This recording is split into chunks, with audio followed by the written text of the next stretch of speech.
begin the conclave now with a keynote from Shri Ashish Chauhan, the MD and CEO of NSE, a technocrat from IIT Bombay and IIM Calcutta.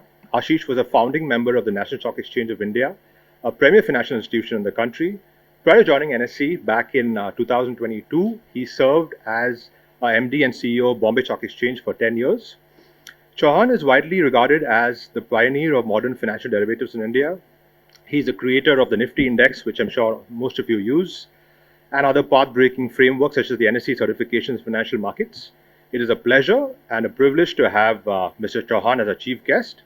He will be delivering a keynote on the theme of the India growth story and infrastructure. So over to you.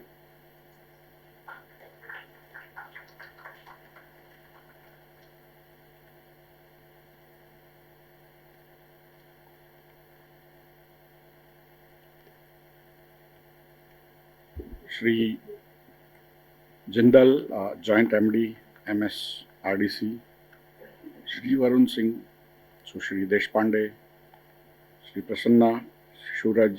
Friends, it's a pleasure and honor to welcome you to NSE for this important discussion for City of Mumbai. NSE is in a way a part of India's infrastructure. Infrastructure, when it comes to us, in our mind, we think infrastructure means hard infrastructure. That is what you can see, what you can feel, what you can travel on. That is ports, airports, roads, power generation, and things like that. So that is what I call hard infrastructure. And then what you require is soft infrastructure. Soft infrastructure is what runs the day-to-day life of a society. And in some ways, hard infrastructure is very capital intensive, and we have been lagging because we were also a capital lacking society since our independence, and that was also exacerbated by the fact that we were also not able to execute well.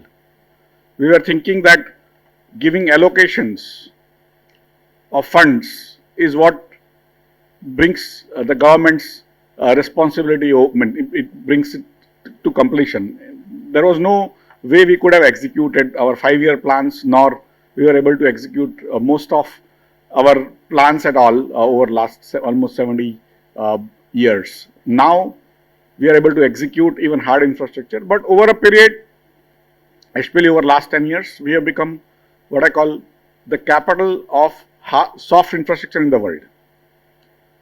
We have leapfrogged from straight away. We did not have landlines in telephone, we straight went to mobile. We did not have computers, we straight went to smartphones. And that has changed life fundamentally, conceptually, compared to rest of the world. People abroad, in US, in Europe, cannot believe what India has done in last 10 years or last 30 years. India is the pioneer of soft infrastructure, and in some ways it is a young society. It has been able to adapt to newer technologies. Why I am harping on this soft infrastructure is most of the time when we discuss infrastructure, we think infrastructure means real estate. And I just want you to understand that no amount of real estate can create wealth unless now you are going to have the soft infrastructure. And why India's future is so bright is because now everyone, for e-governance to transactions to stock markets to everything, we are using that soft infrastructure, and the rest of the world is yet to even think. So I always say that US has a technology of 19th century, China has 20th century, and India has 21st century technology, right? So that is what we have achieved without our knowledge. Collectively, nobody harps on that fact. We think it is our meter to happen. It did not have to happen. And all India's soft infrastructure started with this place called National Stock Exchange. It was conceptualized in 1992. This is the first public digital infrastructure project of India. Now that word has become very important for government also. But when there were no computers in India, the telephone lines used to take 5 years to come to your house. In that time, across the world, computers were just new, and within that time frame, it was like a sci-fi movie when NSE started. Across India, It was the first place which actually united India in terms of business and in terms of a collective experience which has slowly taken India to a level where as soon as it was implemented in 94, all our IT companies, which were very small companies, they used to show to their prospective clients what India can do so that they can get business. So all TCS, Wipro, Infosys, all of them at some point have got their all foreign clients to India. So India's IT prowess got done through this place. India's banking infrastructure got automated through this place. India's telecom infrastructure was implemented through this place. So this is basically the mother of all public digital infrastructure, all digital activities, all IT. Although we have not harped on it, because later on IT generated billionaires whose noise actually ensured that the noise coming from a kind of almost a utility doesn't get heard. So whenever chance comes like this, I try to tell young people, even old people, that what you've gone through, it all started here. So that is as far as the soft infrastructure is concerned. Now, fact is, today's discussions are going to be about hard infrastructure. Hard infrastructure is also as important as soft infrastructure. And for a city like Mumbai, it's absolutely important because this is, as the word said, it's a maximum city. How do we make Mumbai into the top 10 livable cities in the world?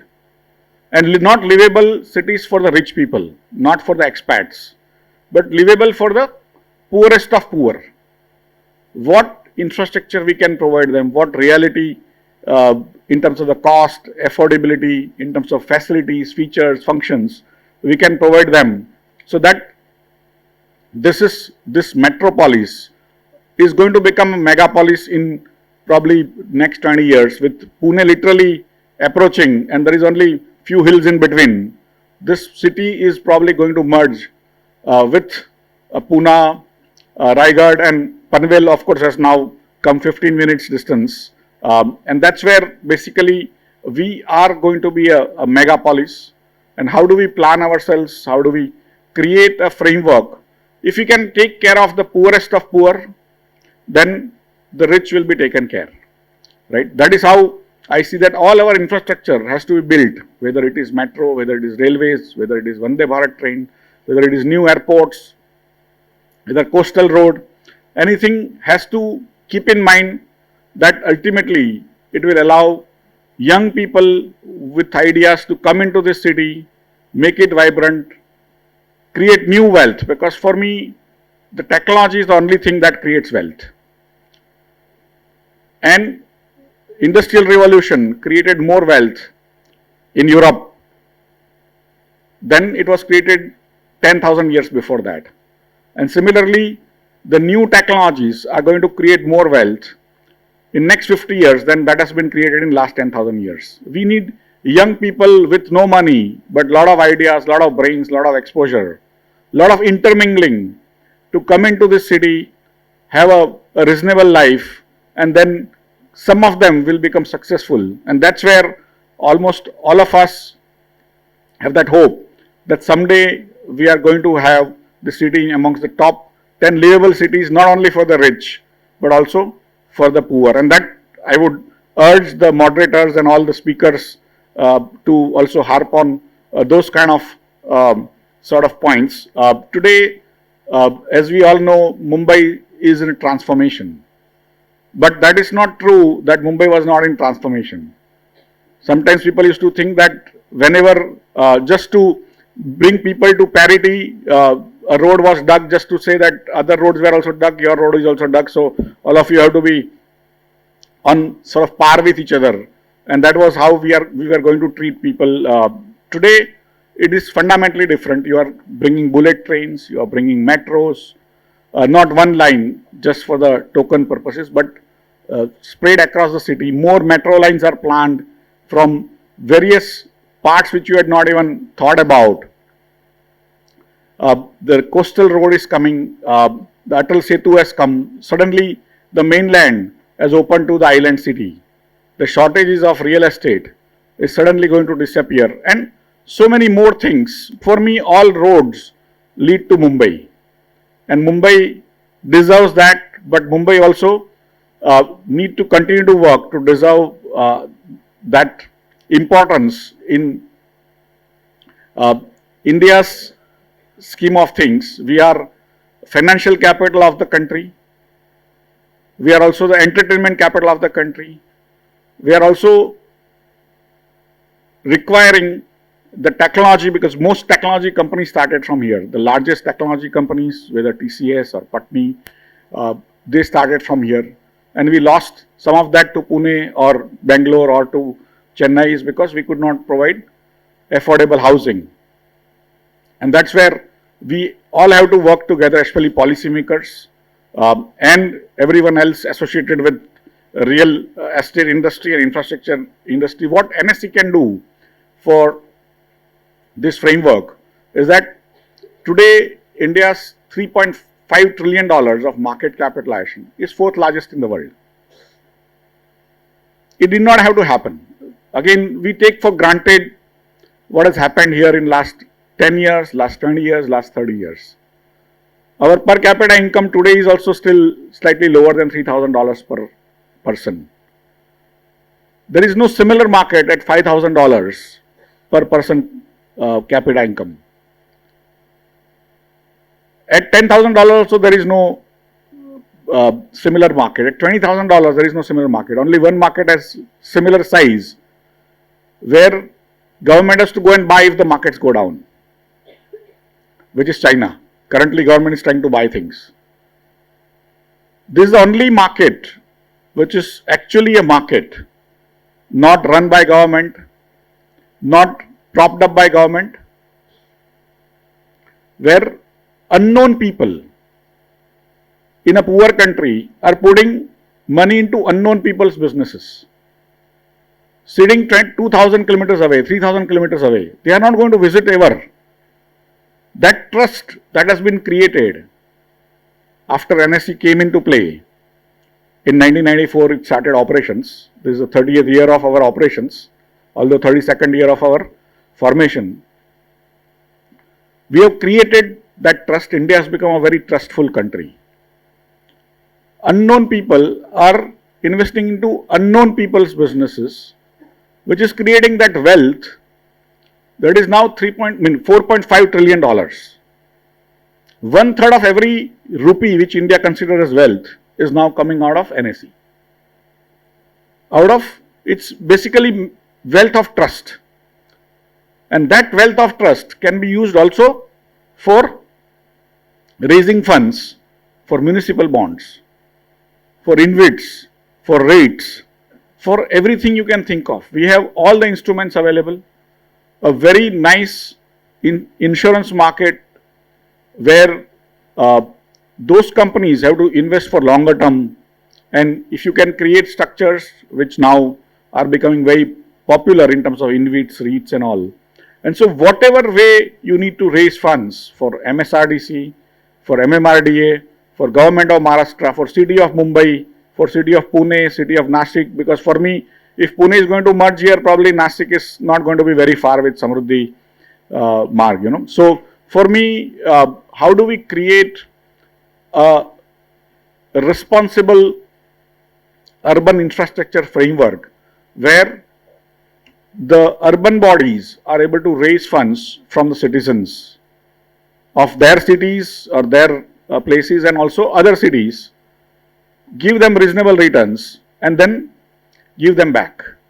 Today, the way the funds are structured or funds are given to each urban infrastructure body is largely that some central money comes, some state money comes, and then it goes there. After that, there is no responsibility in terms of getting the returns or getting the execution done. For me, if all of that is listed, we are going to have a complete understanding of the money going, and each city is going to be able to fund its own financial needs using the market infrastructure. The entire Europe over last 600 years has been built using this kind of instruments from the markets. And that's where we can, we have started experiments with many municipalities across India raising funds on municipal bonds. Green bonds are coming. Many companies and many municipalities are also raising green funds or green bonds. And so we have many instruments available. Indians are now willing to invest. The only principle which I tell all the urban planners, urban managers, politicians, is that in our business, if you take money, then you have to return with interest. So that is the trust which investors today of India want. I have now 8.7 crore investors, unique investors across India. India is funding itself. Indians are funding India. 8.7 crore, by the way, is larger than all farmers put together. This is the largest cohort of any type in the country now. And why I am telling you this is, those people have surplus money. They are investing in companies. They will invest in their own cities, infrastructure which they are going to use. But we have to create structures, we have to create responsibilities, we have to create frameworks for that money to be utilized correctly, and then returns have to come back and principal has to come back to those investors who are putting in money. And if you do that once, twice, thrice, then that bond will be created, where if you want 100,000 crores, you should be able to actually raise. If you want to raise 10 lakh crores, you should be able to raise. That is my hope. Government of India is doing its bit by creating that infrastructure as a part of their budget allocations. Last year they did 10 lakh crore, out of which they spent 9.5 lakh crore already. This year they have budget, I think, more than 11 lakh crore. But that is not sufficient. Each city, each locality will have to start funding itself. And that's my hope, that let's use market mechanism which has been built in India. And it was not given, it's just that it's been built.